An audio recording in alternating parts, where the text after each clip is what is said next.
Olá pessoal, eu sou a Marcele e eu trouxe para vocês o artigo da Cell Large Scale Comparative Analysis of Tick Genomes Elucidate Their Genetic Diversity and Vector Capacities.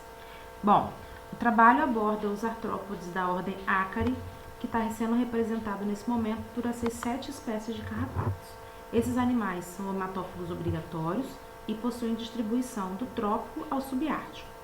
Os carrapatos são vetores de transmissores de doenças, como a doença de Lyme e a febre maculosa, e trazem prejuízos veterinários em cerca de 2,5 bilhões de dólares ao ano. O objetivo desse trabalho é entender a diversidade genética e a estrutura populacional e a distribuição de patógenos de carrapato, com implicações no seu controle e de doenças causadas por eles. Esse trabalho montou 2 bibliotecas de DNA a partir de 6 carrapatos representativos, que foram sequenciados, esse produto das bibliotecas foi sequenciado em PacBio Sequel System, Illumina HiSeq X10 e também no ensaio HiSeq. Depois do sequenciamento, essas sequências foram montadas em diversas plataformas, como a Cano, Falcon, Smart De Novo, WTDBG, e as melhores sequências também foram analisadas em Pilo. E depois, esse material foi comparado com o material do Illumina Seq para as análises.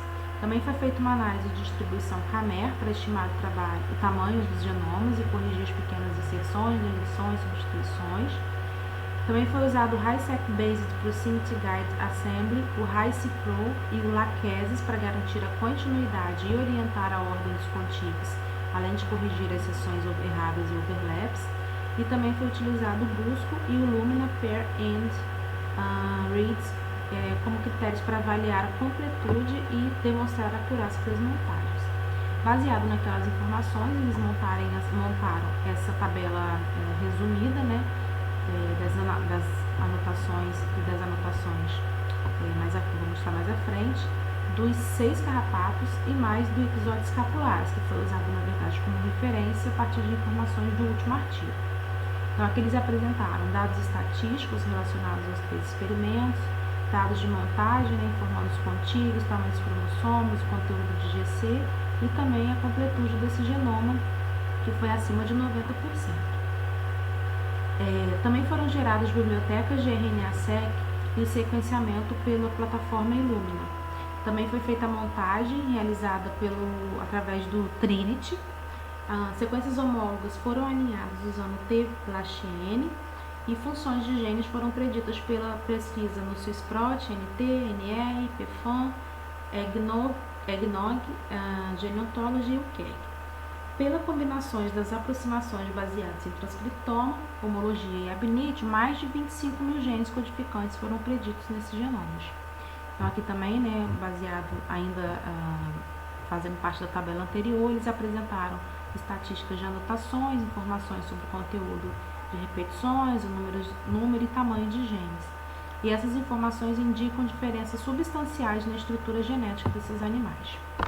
Então, baseado na primeira tabela, para elucidar a diversidade genética, como tamanho de cromossomo, abundância, conteúdo de genes, conteúdo de GC, etc., eles montaram esse gráfico e chamaram atenção para algumas informações. Por exemplo, no Decilvarum, eles observaram que tem o maior genoma de todos e também tem o maior cromossomo número 1.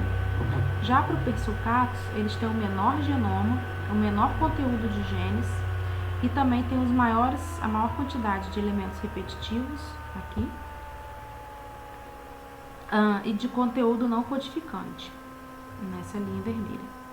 Já para conteúdo de GC, eles perceberam que foi similar entre as diferentes espécies.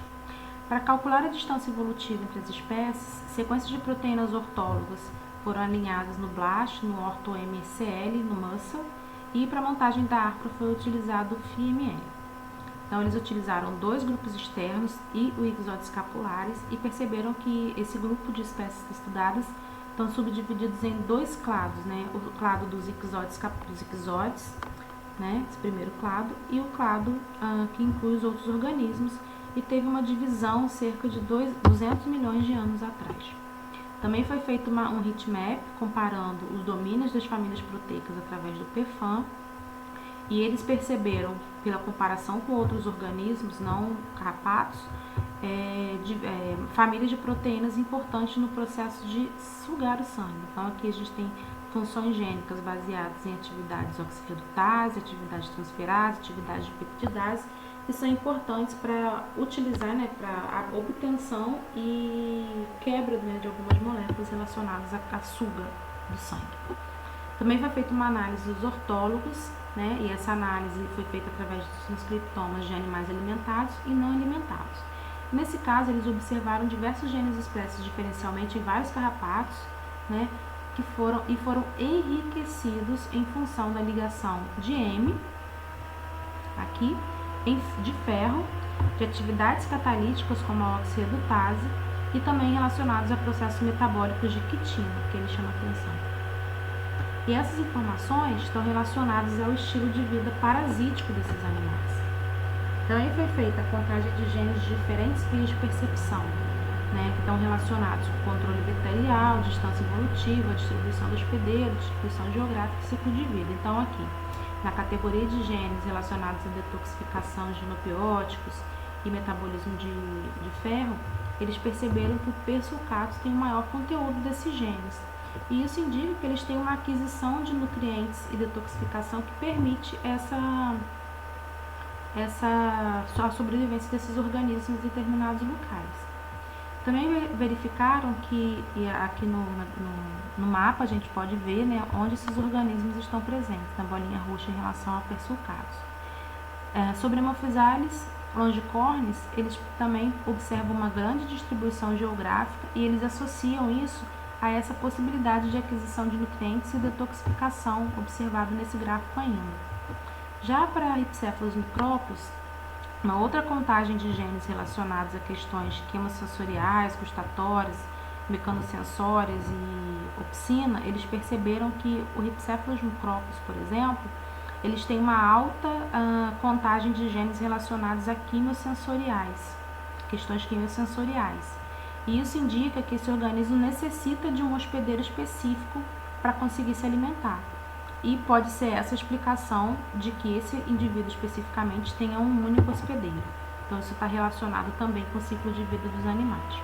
A diversidade genética em diferentes habitats foi avaliada pelo sequenciamento de 678 carrapatos capturados das 6 espécies em 28 locais diferentes na China, que abrangem as 8 faunas ecogeográficas lá presentes. As amostras foram sequenciadas pela plataforma Illumina NovaSeq. Então foram montadas as árvores filogenéticas relacionadas a esses animais, e aí foi observado, e ele chamou a atenção para essas informações, que persulcatos, silvaro, asiáticos e sanguíneos têm distribuição relativamente restrita de florestas boreal de coníferas a temperadas. As cores indicativas nesses gráficos são, em geral, laranja, rosa e um azulzinho clarinho. Em relação ao asiático, mais especificamente, em relação aos sanguíneos, mais especificamente, eles foram subdivididos em 2 clados, um de florestas tropicais e outro de terras agrícolas. A gente pode ver um clado aqui e outro clado aqui. Para Hemophysalis longicornis, nós podemos ver diversas cores, o que indica que esses organismos estão presentes nesses diversos ecossistemas. Isso sugere uma grande dispersão ocasionada por esses organismos. Por fim, para o Rhipicephalus micropus, foi apresentado uma diferenciação genética tão grande que foi necessária a formação de 3 clados, que estão presentes nas terras agrícolas. Por fim, foi observada também uma abundância relativa de 33 espécies patogênicas de humanos. Isso foi feito da seguinte forma: foi feito um screening de patógenos pela comparação ou alinhamento e filtragem entre os sequenciamentos dos 6 genomas de alta capacidade e das 678 alta qualidade e 678 espécies. O que eles obtiveram de informação apenas dos patógenos foi analisado através de NR-Blast-Based Method e também através do Metaflam, e similaridades acima de 70% com patógenos encontrados nos bancos de dados foram considerados para esse trabalho. Então, aqui eles conseguem relacionar a taxa de positividade dos patógenos com uma determinada abundância relativa de patógenos, de micro-organismos, nas diferentes espécies presentes nos diferentes espaços no Nordeste da China. Então, o patógeno mais abundante é o patógeno Rickettsia, presente principalmente em persulcatos, longicórnios e silvarum, com uma alta abundância relativa, mas isso não exclui outros patógenos presentes em menor abundância nos diversos ambientes. Bom, para concluir, o sequenciamento em larga escala de 678 espécies capturadas revela a alta heterogeneidade dos carrapatos e reflete sua adaptação local a diversos nichos ecológicos. Baseado no perfil metagenômico no screening de patógenos, foi descrito um panorama de patógenos, incluindo patógenos humanos, carreados pelas 6 espécies coletadas em diferentes origens geográficas. A composição de patógenos em diferentes espécies de carrapato é formada por fatores ecológicos e geográficos, e ainda, diferentes subpopulações podem ter um perfil diverso de patógenos transmitidos por carrapato. É isso. Se alguém tiver alguma dúvida, a gente pode